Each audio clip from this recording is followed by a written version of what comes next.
Okay, we have a lot to talk about, so let's get started. I've no time for games. Uh, okay, that was weird. Anyway, this week was hard as I finally got into 12s and had quite a few disbands. Or the I see your struggle. Allow me to offer perspective. um, how about no? As I was saying, 12s are definitely more challenging, which gave me quite a bit of anxiety, but I see this makes you uneasy. can you just shut up, Sylvanas? Go back to the maw hole you crawled out of. Ugh, I'm just gonna start the episode. Hi, my name is Saloon, and I usually make videos about WoW transmog and character customization, but I also enjoy Mythic Plus, as I like to set myself personal goals such as rolling Holy Paladin, a spec I never played before, and reach 3000 IO score, which I've also never done previously, so be part of my journey as I document all my successes and failures, so I can inspire others to try as well, because if I can do it, so can you. Welcome back to episode 7. Sorry for the scuffed picture about where we left off last week. If you remember, I forgot to record it. But I had 665 item level and timed 5 out of 8 11s. Before I get into this week's shenanigans, a quick announcement. The Paladin series is slowly reaching the finish line. So I created a poll that I posted on the channel and in my Discord, but I will link it in the description and pin it in the comments here as well. You can choose 1 out of 6 DPS classes for me to play. I haven't really played any of these before or in a long time, and I'll go Keystone Hero and get all 10s timed on the class you guys pick. Currently, Outlaw Rogue is winning, but the votes are still relatively close to each other, so it's up to you guys what comes out on top. The vote will be up till the 4th of May. Okay, keys now. 2 weeks ago I talked about some Paladin buffs and I said I would be playing a new build. I don't want to get into too many details, but I'll be playing double beacon instead of virtue, and we have a lot more passive heals than before, and powerful holy shocks. Thanks to the buff to the veneration talent, Hammer of Wrath becomes a quite powerful ability, especially combined with other talent points, as it heals allies now for a fair amount every time you use it. Another talent debuff is called a Just Reward, where if I dispel something off someone, I heal them, which is awesome. So with this in mind, the first key of the week was Priory 11. The first pull in this dungeon is quite intense to heal, and there were moments where we dropped really low, but we managed to recover.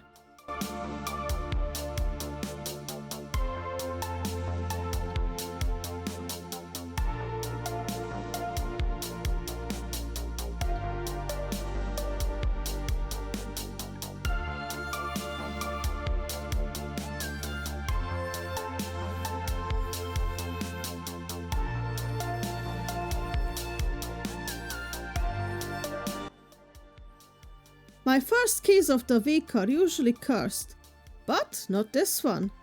We had literally 0 deaths throughout the whole dungeon. In a priory, one I'd consider quite difficult in certain points.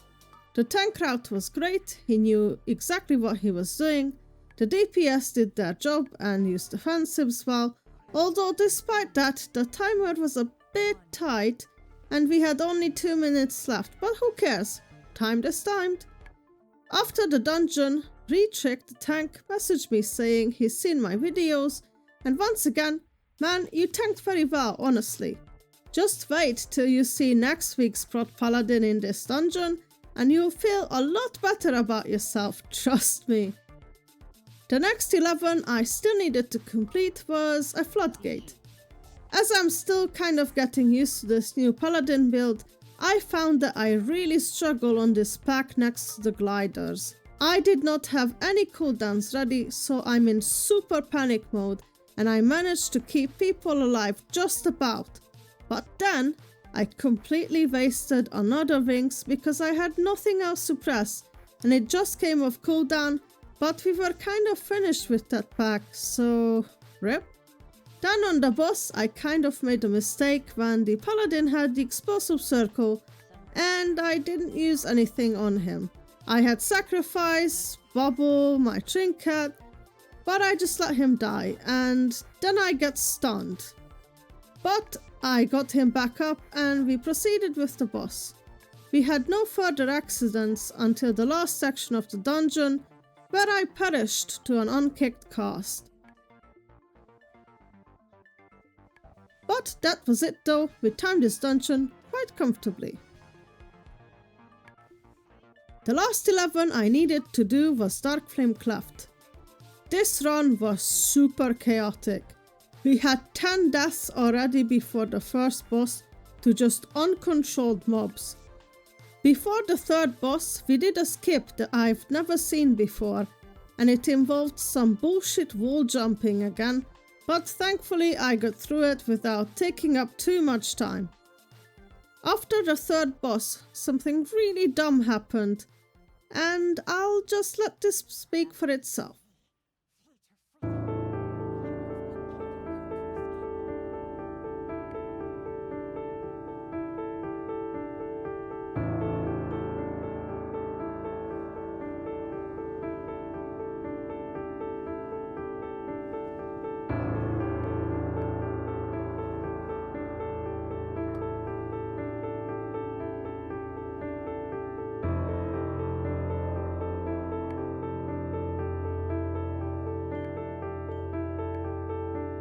Yeah, I don't know man, I was really confused about what the plan there was, and I blamed the shaman for some reason.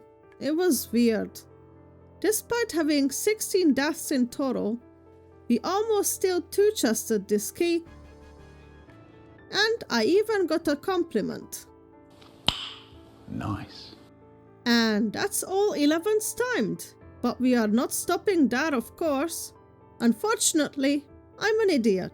And I didn't press record for the first ever timed plus 12, which is a shame. I only managed to get a screenshot as proof that I did it. Motherlode 12 was next though, and don't worry, I did record this, but I'm kinda feeling bad for showing this to you. This poor feral druid had a really bad time in this key. He died not once, not twice. Another one. Another one. Another one. Another one. Another one. And another one. Despite all that, we timed this dungeon quite comfortably, so that's 2 12s timed already. After this dungeon, I had what I'd call a big brain moment. In case you haven't noticed, I'm a Draenei, and we have a crappy ratio called Gift of the Naru. I realized I've not been using this at all. It wasn't even on my bar, and I used it to see how much it heals, and I noticed something important.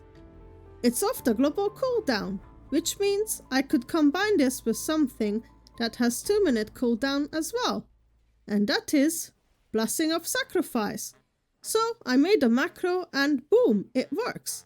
This way, my blessing not only reduces damage taken, but it also heals. I felt like a genius. Sometimes my genius is... it's almost frightening. But I bet this is written down in some guides already or whatever, but I don't care. I'm glad I was able to discover this for myself. I only wish it wasn't so late, but hey, it's better now than never, eh? The last key of the day was Rookery plus 12. It was quite late, but I wanted to sneak in one more successful key, but this was not it. The tank jumps into a pack, goes down, and several other people die as a result. My beacon reminder Vikora annoys the heck out of me, then the patrol gets pulled, I kiss the floor, and then the tank just straight up alt F4'd, so that was the key done. I also alt F4'd for the day after this. Few days later, I went back to the grind, and it was terrible. We failed a +12 Theatre of Pain due to a lot of stupid deaths, followed by a Rookery +12, but I mean, how do you die on the first back in a 12 here? Come on. This was sadly a clear indicator that this dungeon won't be timed. I was absolutely scared to step into Dark Flame Cleft, after Blizzard hotfixed the mechanic on the third boss, which made it a bit harder. I think people didn't melt the wax very well, so I fell behind on healing, and the keyholder left the group. At this point, I just really wanted to time at least one godforsaken dungeon that day, so I signed up for another Rookery 12. This is the third try this reset alone to get this dungeon done in time. At the start we had unfortunately 4 deaths to the caster pack due to nobody having kicks or stops available, which was quite unfortunate. Then on the boss, I'm not sure how, but the hunter decided to inspect the floor for a while. But thankfully, those were the only deaths. We timed this key quite comfortably, so that's 3 12s timed so far, finally. Mentally, I was quite drained after that day, so I logged off. I started the next day with a Dark Flame Cleft +12. After last time, I was quite worried about the third boss especially. And let me just show you how it went.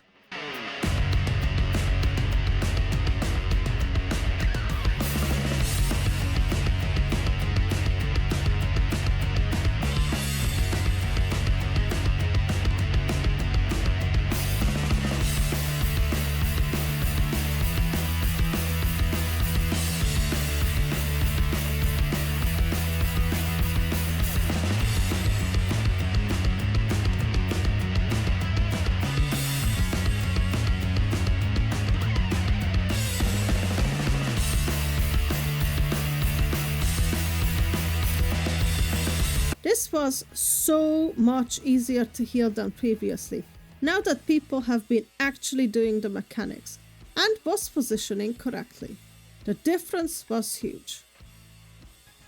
We almost 2-chested this key, it went that well, so I was really happy to have a 4th dungeon timed on a 12. I wanted to do one last key for the week, and that was Cinderbrew Meadery. Once again we have a warrior tank, and I found him really difficult to keep alive here. But I think partially the issue is the Demon Hunter's damage is abysmally low compared to everyone else's, so the trash lived a lot longer than it should have. I had to commit all my cooldowns for this one pull alone as a result. I know nothing about Havoc Demon Hunters, but this damage does not feel normal to me with Lost and everything. After Chewy, we did another big pull where the Evoker got one-shot somehow, and I had a massive trouble keeping the tank alive, and I failed, so we essentially wiped.